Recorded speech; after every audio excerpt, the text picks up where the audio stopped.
the SM Media Podcast Network.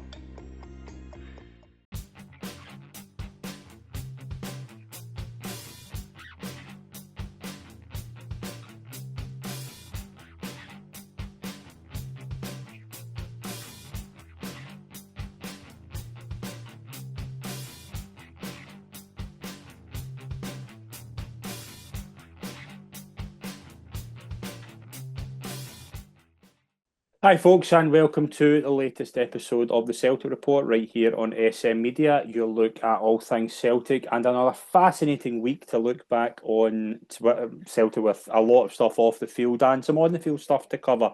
I'm Scott McPike, always a delight to be your host, and I'm joined this week. It's a pleasure to welcome back to the show Stuart Ross. Stuart, it's been pretty rocky since Thanks you've for last having me been back, on, mate. How you feeling? Since the last time I spoke to you, how you feeling about what's been happening? There's a lot has happened. It's hard to kind of. There's a lot to pick apart. I don't know where to in terms of how I'm feeling. I think everyone of the Celtic persuasion is probably feeling a wee bit better after this weekend. I think after the last couple of minutes, certainly been there. Um, there's a lot has happened. I think like just in terms of for me personally today as well was kind of can start getting back to talking about football again. That the bigger picture stuff, what everything else that's been going on, that's not going away. I think that's going to continue. But there has to be a focus back onto the actual pitch as well, because as much as what will hopefully be achieved, or will look to some sort of change hopefully be achieved soon. Um, there still needs to be football games on in the park, and there still needs to be a focus on that. And so yeah, I think today, given what obviously the backdrop of all of this other stuff off the pitch, but even just the backdrop on the pitch of what happened, performance wise, not the ramifications of the Champions League playoff exit, but just performance wise there, and performance wise at Ibrox, I think today, although it still was far from Yeah, perfect, it's all down to you. was a wee bit of a step in the right direction on that front. And even off the pitch, and again, let's say we can maybe get into a wee bit of that. There's already been plenty said on it, but it feels like a wee bit with Rodgers, that the manager, that there's maybe a bit more clarity. I know there's if it's to be just this season, and that's kind of at the end of the season. The club and manager go separate ways, and fine. But I think there seems to be a wee bit more clarity about what's going to happen between now and then, in terms of just the window's shut. The squad is what the squad is now until January, and I think that'll help as well. So yeah, I suppose that answer being a bit of a mess in itself probably tells you where I'm at, with everything that's going on. But quite happy to get back to talking about the actual football, hopefully. Just in terms of the squad, because obviously we did a pod last week where I think we spent a bit more on the kind of statement that was come up. We didn't really touch on how the end of the window looked, and where do you think the squad's at? Obviously, I think we'll both agree that the squad is still a bit light in certain areas. But is it better than what you thought after today, like in terms of just some of the kind of new signings that I thought made a good impression? Is there something there to work with now? Like, is there a bit more kind of positivity about it than there was maybe, let's say, maybe 2 weeks ago, for example? Not necessarily. I think there's still a lot of issues that we've seen that haven't been addressed, like you say, are still prevalent there today. Still see a bit of an issue who's going to play on the right. The midfield still feels a wee bit disjointed, or not connecting how they should be, not fluid, basically. Um, and obviously at full-back, you've got issues with injuries, obviously at right back, and Yeah. young Donovan does well today, um, circumstances make his first start at a venue like that, not always the easiest place to go. Sriracha as well looked okay. I think in terms of Tuneki and Iheanacho, the two that were brought in, I don't think today probably could have went any better for either of them. Hmm. Given Tuneki looked really good, looked exactly what the kind of player that we've been looking for on the wing. Um, and Iheanacho, obviously didn't start, but he comes off the bench and sticks away the winning penalty. So in that regard, yeah, it probably does feel a wee bit better, but I don't think it masks everything. I think you're still seeing some of the issues as well. And I think even I thought up until probably just once Kelly got the equaliser today, I thought Carter Vickers and Scales dealt with quite a literal massive physical They're quite presence that tall, aren't Kilmarnock they? have Yeah. got pretty well. But once that happened, there seemed to be a real shakiness. But Schmeichel looked a wee bit hesitant again, like he maybe did at Ibrox, kind of perhaps could have been coming off the line to deal with a few things. So those kind of things aren't going to go away, and get with bringing in the two that were in. But yeah, I think it has helped a wee bit. And that's regardless of that last penalty. I thought, to be honest, the first half was okay. Second half a bit better, and you thought it was going to go. Started to really look a wee bit like Celtic again, a wee bit like what you would expect. So I think if it had finished one each, it probably would have given everything else that had gone on round about it. It maybe would have been a wee bit more of a Hmm. um, not an issue, but it just would have got maybe blown out of context a wee bit more. Whereas Um, I was kind of happy, and but just that last kind of bit seemed to be a wee bit of worry, and at least like you mentioned, that does come back to like there's still these issues that are still going to be there, and need to be managed and as best they can. Just a few kind of talking points. Obviously, before the game, I think it was well documented that there was a planned protest, and the 12th minute, a lot of the support were going to enter. Then I think we saw before the game there was a lot of empty seats. Then the 12th minute, obviously, we saw the kind of crowd begin to kind of come in the park.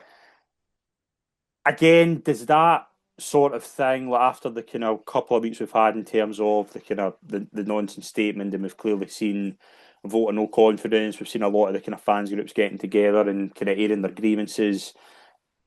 Do we feel that that is going to make a difference? A 12-minute protest? You think it has to be like on a regular basis for it to have an impact? Where are we at in terms of the fan kind of situation? Because it's clearly not going away. But as you say, like obviously the day was a priority, was winning the game, but it's clearly in the background and still going on.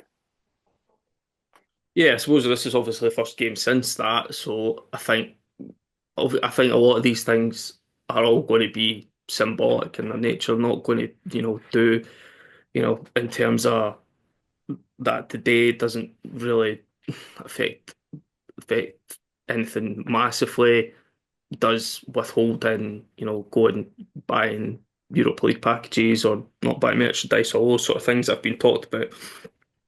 Does that make a huge difference given how much money the club have in the bank? Probably not a lot.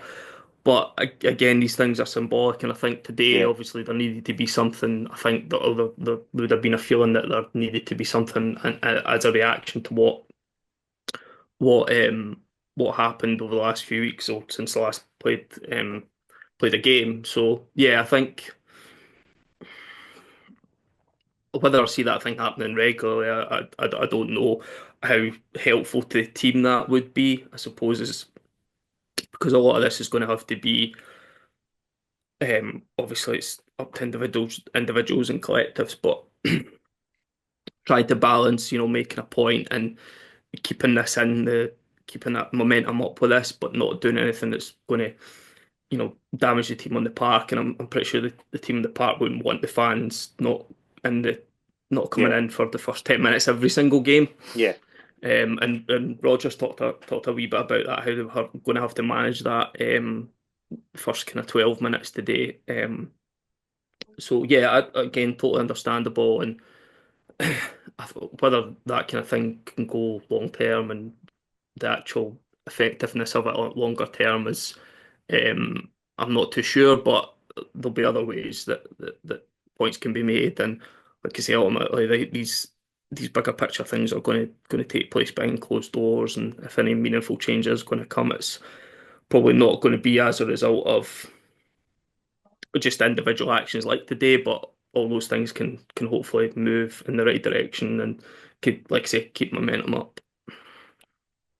Just in terms of team news, obviously the kind of big, like obviously the fullbacks as we get into Donovan and Sirachi both played.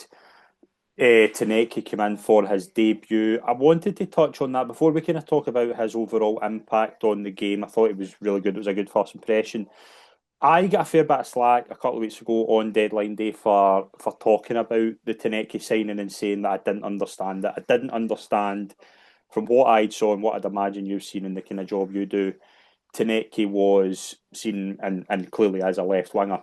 Now, my view has always been since deadline day, Celtic were far too top heavy in the left wing position and very light on the right wing position. And I think that's something you'll agree with. But I again, moving Balikwisha to the right wing, where are we at with him? I know it's only 2 games and it's still very, very early. But if you're 2 games into somebody's career and you're already kind of changing them into trying to move them right wing to fit somebody else, and it clearly doesn't suit them, is that something that's maybe going under the radar after today? Because I thought Balikwisha, whether there's a fear to take a player on, it's probably something that's in his game from what maybe you obviously know a lot better than me. But is Balikwisha already? Is there a wee bit of a warning sign of where does he fit? A wee bit. I think there's a few. There's obviously people already probably going a wee bit overboard. Haven't learned nothing from Nicholas Kuhn. I think there's a wee bit of Nicholas Kuhn there in terms of maybe not being kind of opposite to what Taneki kind of was and being really positive, maybe being a wee bit safe. Probably Taneki's got quite an impressive build, whereas Battlish is a wee bit more kind of slender, a wee bit like Kuhn, a wee Very bit similar maybe. to Jota, I thought just early on. Taneki just out his pace, Yeah, the pace way he uses the yeah. ball. That was the kind of first thing I But thought. in terms of Battlish, I like Kuhn, perhaps like say lightweight is maybe harsh, but do you know what I mean? Is maybe Yeah, going to take a wee bit of time to get up to hmm the robustness of yeah, Scottish football. You can see there's he's technically good. I think the whole left wing, right wing. Backlisher hadn't really played on the wing at all for Antwerp this season. yeah. Played as a 10. Anytime he has played on the left from all the times I've done the scout report on him the summer before, I've seen suggested him before for a bit in the Celtic way when Jota initially left. Anytime I've seen him on the wing, it's been on the left hmm as well. So I think um, I think that's probably not helped him. I think he was literally thrown in maybe a session or two before into the game at Ibrox, and then there today playing on the right, which I'd need to check, but I'd be surprised if he's played a huge amount of minutes there Don't at all think in he his has. career, I was let looking alone at even him. recently. Yeah, So I think he needs to get a bit of a pass to an extent for those reasons. Totally understand that you don't, there's not maybe seen what you would, my kind of overall and point is my overall kind of point is though I think Celtic are way too top heavy in the left side, and I've still not seen, as we mentioned about yeah, Kuhn. Is there a like for like replacement there where you're like he if fits there? Maybe Negrin, but again, it doesn't look like that's what mm, they want to do with him. Like that's kind of where I I'm think concerned a wee bit. if you were giving them, if you're giving the club a lot of credit, you would maybe say, well, this was a bit of pre-planning in terms of Maeda Yeah, moving on. Because yeah, if this was known, then and there didn't seem to be a massive plan to shift Ida. You'd already had Shin there, Kenny there in terms of centre forward. The chat was when Ida was going to move, it was going to be 2 centre forwards. So and that was what Rodgers said just before. So my impression there was, well, he's not, the left wing is where he sees Maeda. So, if he was going to move and you've got Jota out long term, you probably need 2 left wingers. So, mhm. Balikwisha to Netke. That's not really looking at the right hand side, which doesn't seem to have, because there was a surprising lack of links to left to right wingers throughout the summer. There was Whether there was Jacob Broom. Yeah, was the big one. whether he could play, potentially he might have been the one that was earmarked for there, and that's why, Yeah, Yang's been had to be kept as well. So I think there's been a bit of plan in there. There's been things happening like, an offer coming in for Ida that they couldn't turn down. Lack of then going and getting another centre forward. And they've got maybe deals lined up for they've got the deal lined up for Tanek, excuse me. That was obviously far down that one because it did happen. They thought we need to push the button on this one because or we're going to end up really short. So yeah, it's not like I say. I agree. I don't think it's ideal. I don't think it's good. It's well balanced. I think James Forrest's probably going to play a lot more than you would have expected at the stage he's at his career now. I think Jota, there was always a debate with Jota in his first spell. Was he better on the left or better on the right?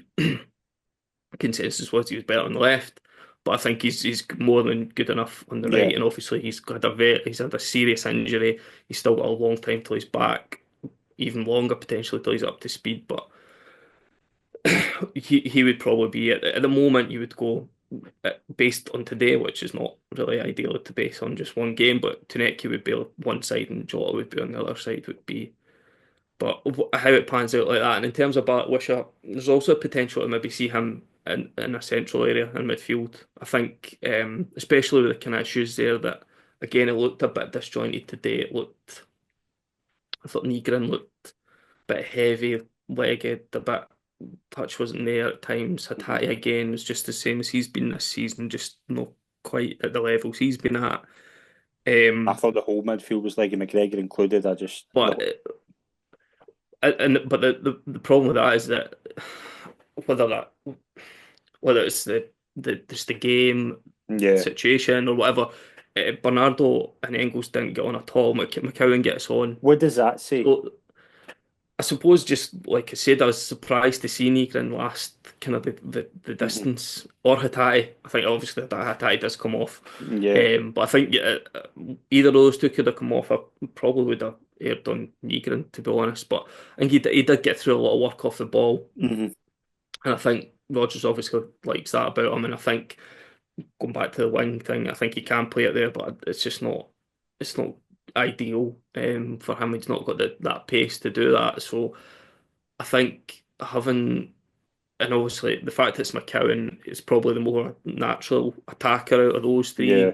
three central midfielders on the bench, which is why whether we'll see it anytime soon, but potentially to put Bartlett in there, especially in games, maybe not today when you're away on an artificial pitch where it's absolutely chucking it down Yeah, against a really physical team. But in home games, I think when you don't need that a huge amount of physicality in midfield. I think you could go in there and be an option in there as well. So yeah, I think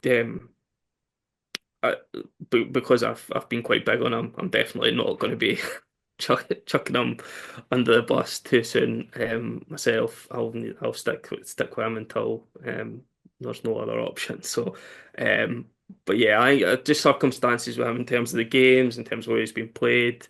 Um, but yeah, I'm not massively worried at this point. And to be honest, it's a good thing to have a wee bit of depth there. It's just like you said, I do agree. It's just a bit balance isn't quite there.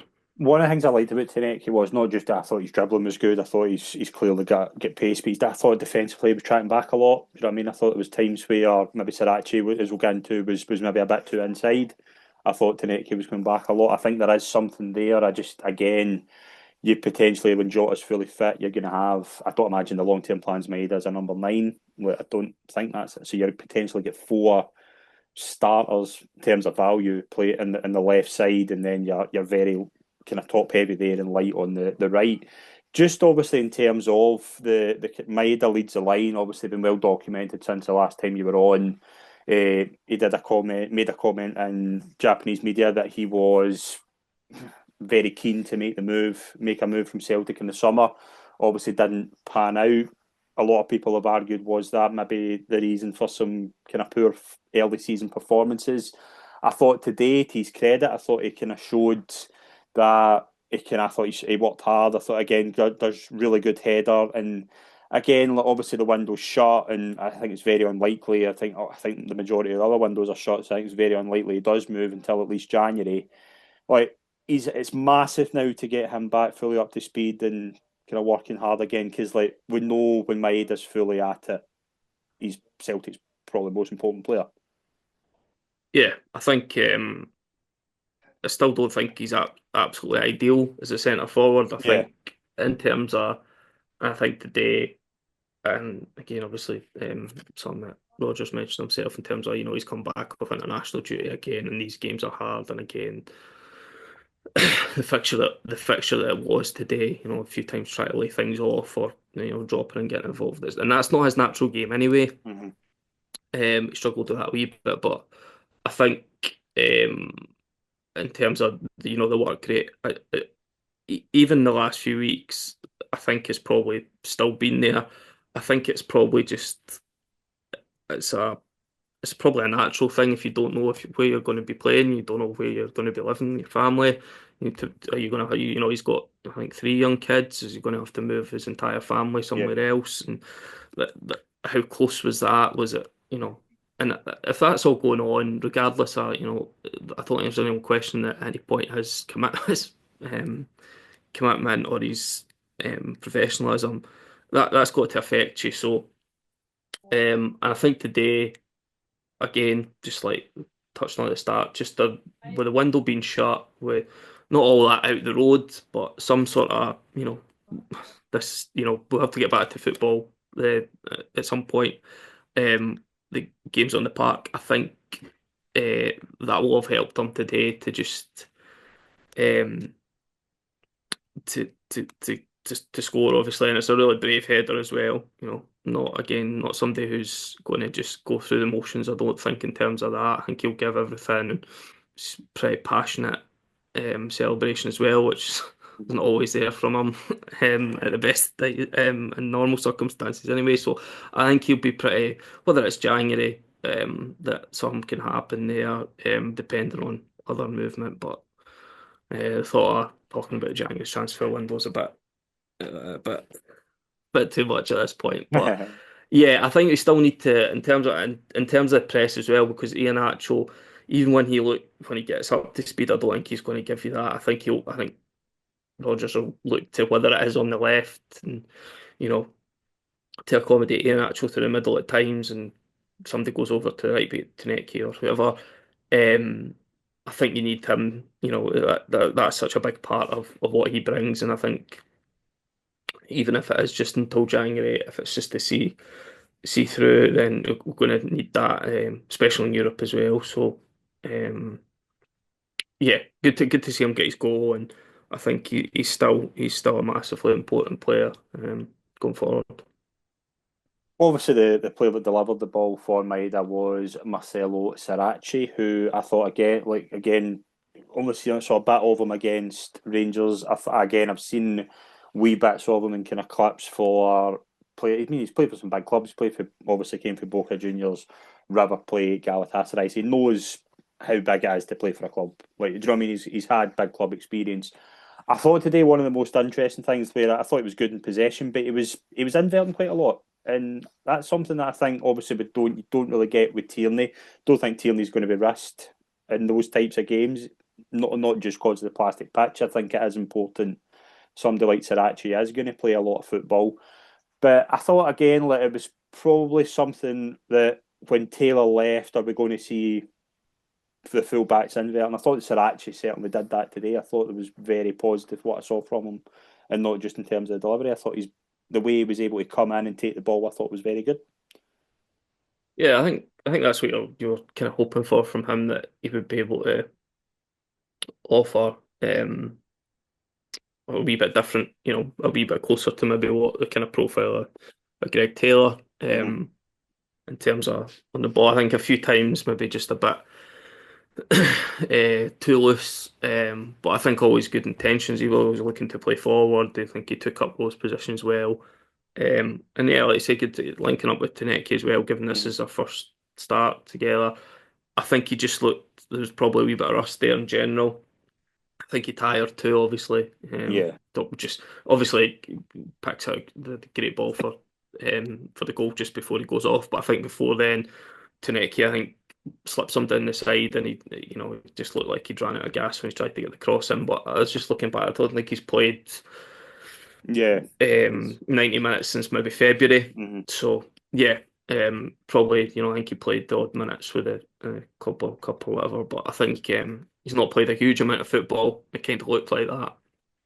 But yeah, I encourage the signs there as well. I think yeah, I think in with Tierney, there's obviously going to be plenty of minutes. I think everyone expected that before. I think now that we've kind of seen the first few weeks of the season, I think if anything, it's going to even be more important that we've got somebody sitting there who can play a plenty of minutes and be trusted. And obviously, like I say, he's played for some big clubs. He's experienced in Europe before, 27. So I think yeah, I think that was probably Inamura showed some stuff that was quite good, and people were are quite happy with him. But I think obviously Rodgers just thought I need a wee bit more experience there. If it's just a player I'm going to have to trust quite a lot, big European games like today, then somebody with a wee bit more experience is what was needed there. And yeah,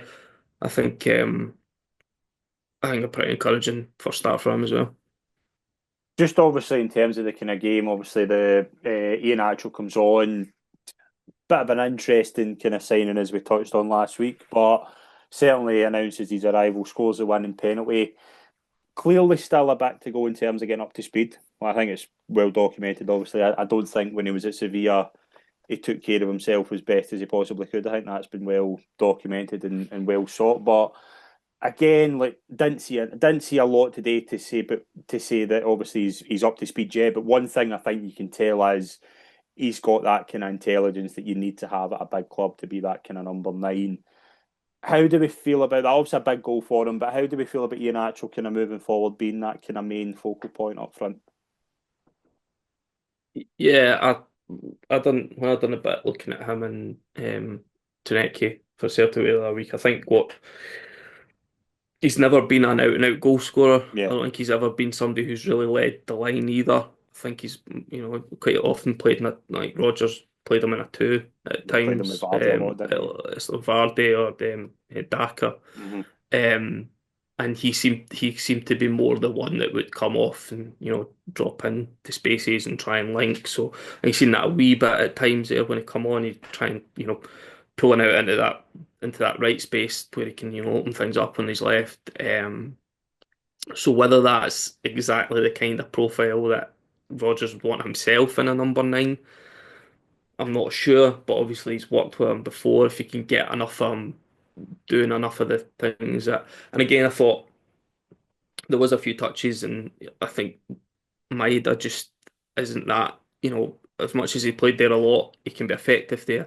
He's not going to be a focal point at all. He's not going to hold it in particularly well or Yeah, regularly. I think Ian Achol he's still got a bit of physicality. He can do that. It's just whether he can do all of that. But I think I think what why he's brought him out is obviously he's worked with him before. I think that's what will be the most. I think if this is that type of player who's had the last kind of couple of years that he's had, if it was someone who the manager hadn't worked with before, I think he'd be a lot more worried. I think the fact that he's worked with him before, you can see already from kind of clips and training and there today, the way he's speaking about him, they've got a really good relationship. So I think that'll, if anyone can get the best out of him at this point in his career, he's still only 28, so yeah, he's still got plenty of his career left. This is maybe a point where whether it's not long term at Celtic or it's just a year, 2 years, that he can still go and have a few years at a kind of top level. Then he has to show here, and under a manager that he's played his best football under before, you would hope that would work. There's still a worry that, especially when you look at the Europa League squad and the fact that Shin's been omitted from that, you're kind of relying on him and Maeda, really, I think. Um, so there'll be a wee bit of concern there of how how much can the two of them between them 2 games a week, how effective that would be. I think that would be the main to be seen. But yeah, I think I'm not. If you look at him, Peter, his history and playing at a top level the last couple of years, obviously has not been great. But you would go, yeah, on a free, fine. But I think it was obviously the context of how Yeah, it's how the club got there. Not, if you'd brought in Dolberg, for example, and then you said, well, we'll bring in Iheanacho as well as a kind of third, not the second slash third, and we can move Maeda back over, then there's no issue. I think it's just apprehension that he's going to be relied upon quite a lot. he's the only one when you've lost. Obviously, Kyogo and Ida was the big one. So today you can't really ask for a better start. Yeah, Like I said, he looks like he's going to need still a lot of work to get up to speed, but nothing better, than to settle into your surroundings and coming off the bench, scoring the winning penalty, celebrating with the fans and all that sort of stuff. And I think it sounded like Rodgers had kind of made sure he hit the penalty as well, so he knew that that was an opportunity here to get him off in as good a footing as possible. And yeah, just need to see how it goes from here. so obviously that we've kind of covered the game there. I wanted to touch on just Brendan Rodgers, who's been mentioned quite a lot, but during the week, obviously, I think we were all waiting on what Brendan Rodgers would be talking about in terms of his pre-match press conference. Certainly didn't mince his words. I was very interested with a few things he had to say. I thought it was very unfair that Brendan Rodgers was the one who was going to be asked a lot of the questions that came from the statement. I felt that was inevitable just by the way it happened. But certainly Brendan Rodgers didn't hold back on the supposed leak in the Sun regarding his future, and I think he answered it as well as he could, to be honest. Yeah, I think it's like kind of haphazardly touched on at the start. I think Friday as well maybe gave it a wee bit. I think, like I say, everyone knows that this is unlikely to be. But then he kind of opened the door even to that in terms of that was the first time that he'd actually said, "Well, do you know what? I'd be happy to stay here if the things were right." Yeah, That's a wee bit I of a think I shift. think the thing when he said if things are right or some words to that Yeah, effect, it was that kind of was like right, okay, that but I suggests think things aren't right at the moment. yeah, and I think that's clear as much as he's Yeah, probably tried to paint the picture of the opposite, maybe in other press conferences in recent weeks. But that in terms of being a bit more forthcoming with, oh, I would want to. I think it was yeah, always a wee bit more cagey. I think there was that. There was obviously how strong he come out, like you say, about the story that appeared kind of briefing against him. There seemed to be maybe a bit of confidence there from his side that that will be dealt with, and he'll, like I say, whether it's just till the end of the season, but at least have as much alignment as could be possible, as much backing as could be possible. That's not going to happen again. Basically, if there's a few results go against us that if we don't start well in the Europa League and maybe drop points, for example, if we don't get that penalty today, that thing won't start happening more regularly, and there won't be a push from whoever it is who wants to push the narrative that he is looking to engineer his exit or whatever it was. Then that's hopefully a good sign. Just for this season, just longer term, bigger picture, that's all going to have to take care of itself. But there's still, there's a league here to be won. hmm There's two cups to play for again, and there's a Europa League campaign that it's not what anyone wanted. Of course, it's not, but and the squad's probably not as strong as we'd want it to be either. But there's an opportunity there to get to knockout tie. Hopefully, past Christmas. We'll obviously have a couple of games past Christmas, but into the knockouts are there as well. And is having Rodgers feeling as power, but as comfortable as he can at this point to do that is the best thing for the club. Whether he's the right person going forward, or the club think he's the right person going forward, that will all come. But I think to have as much as this, as much of that kind of thing clarified as possible just now can only be a good thing going forward, because if there is going to be all this noise going on round about, if we can say, well, the manager's confident of being here to the end of the season, and he's not going to walk, so, and the club are going to do their best between now and then to support him.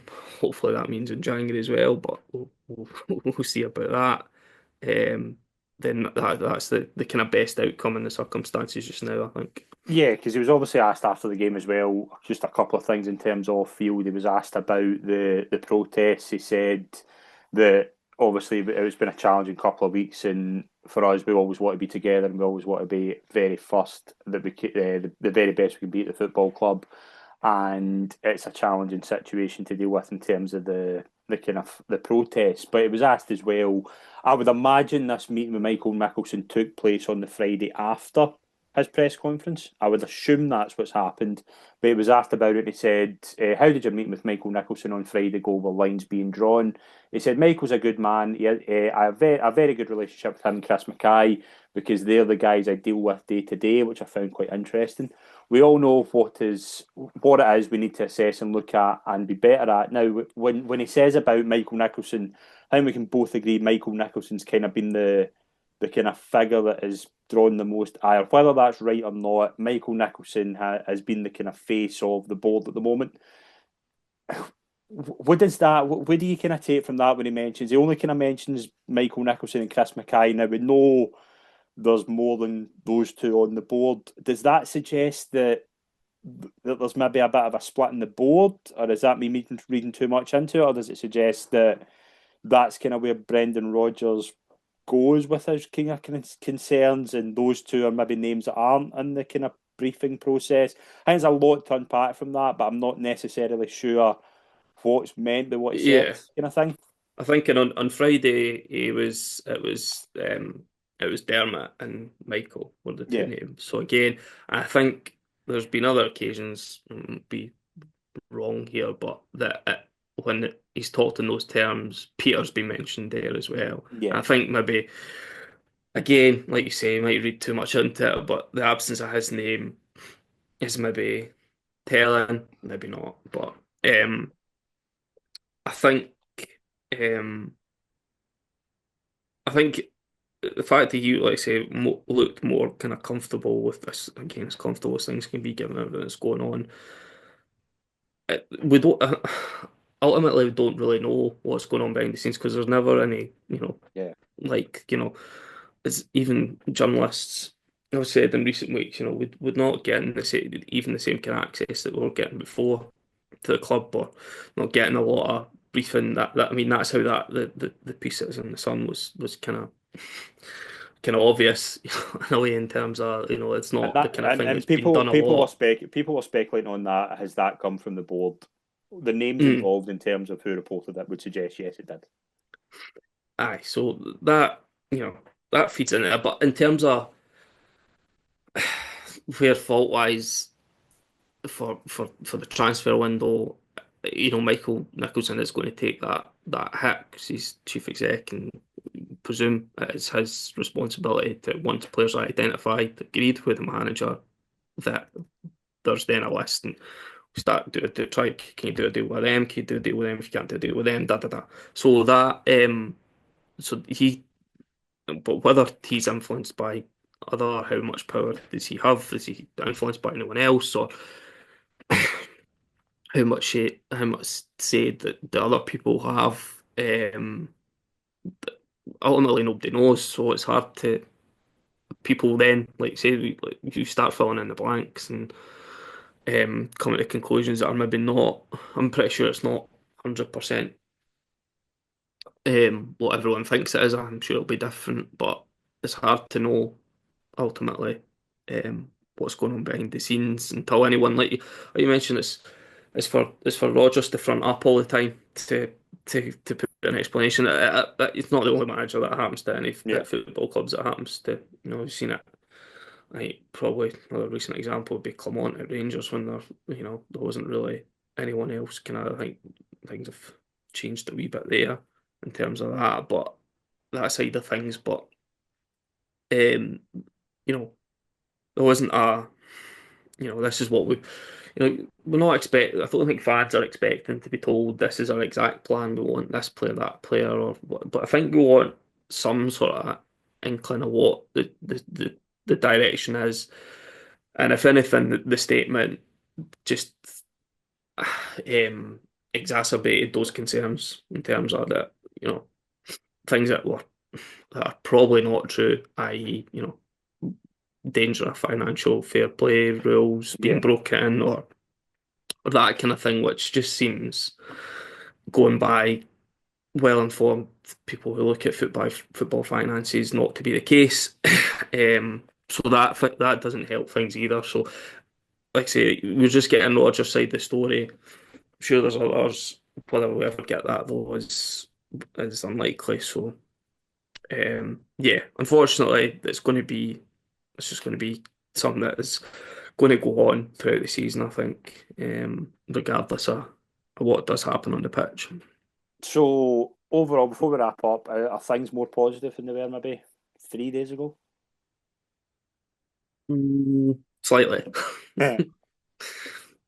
3 points always helps. Yeah, I suppose what happened at Ibrox on Saturday would help as well. that's the thing as well. Obviously, like 5 games, I think we can all agree it hasn't been the kind of best start in terms of performances, but 9 points clear of Rangers after 5 games is like Yeah, you can't. I think you don't want Mm, it.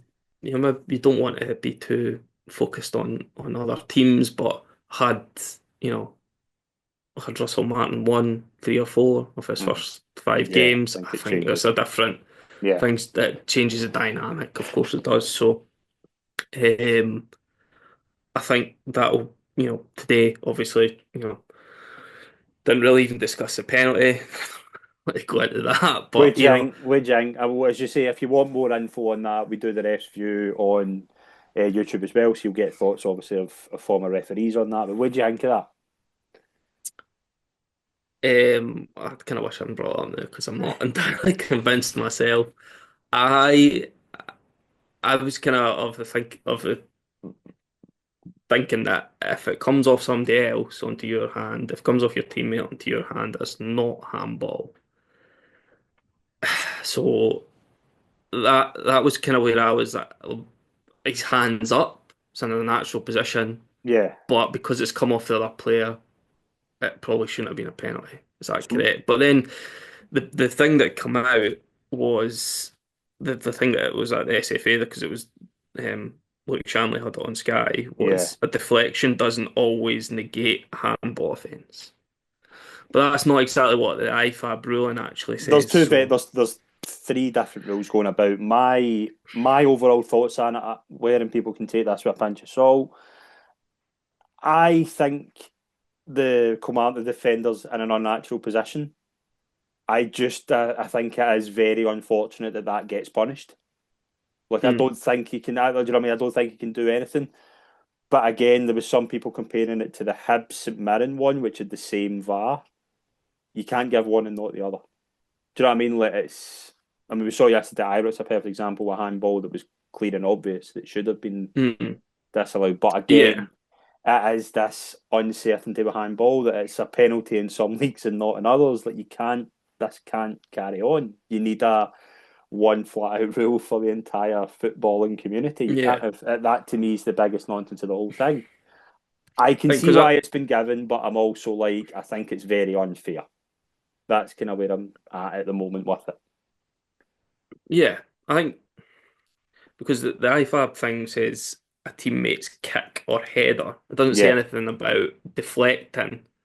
Do you know what I mean? So is that's when maybe the SFA have come out with that today in terms of the deflection doesn't always negate a handball offence. So that means to me is that if it does, if your hands up, but and again, it's really like it's fired, it's a couple of yards, it's balls bouncing all over the place. I have sympathy there, but I think the proximity of the goal in terms of they're almost on the goal line, it is stopping potentially. I think Chris Boyd was trying to make the case that it was going wide. I'm not too sure you can be 100% convinced on that either way, but you're that close to the goal and you're sticking your hand up, you're taking a chance. So. I think there's obviously needs to be clarity around the ruling. and how it's implemented. But my, you know, when I when you see that just hit his hands, you go, well, that's a penalty. But then you watch it again, you see, well, that's actually come off the other defender.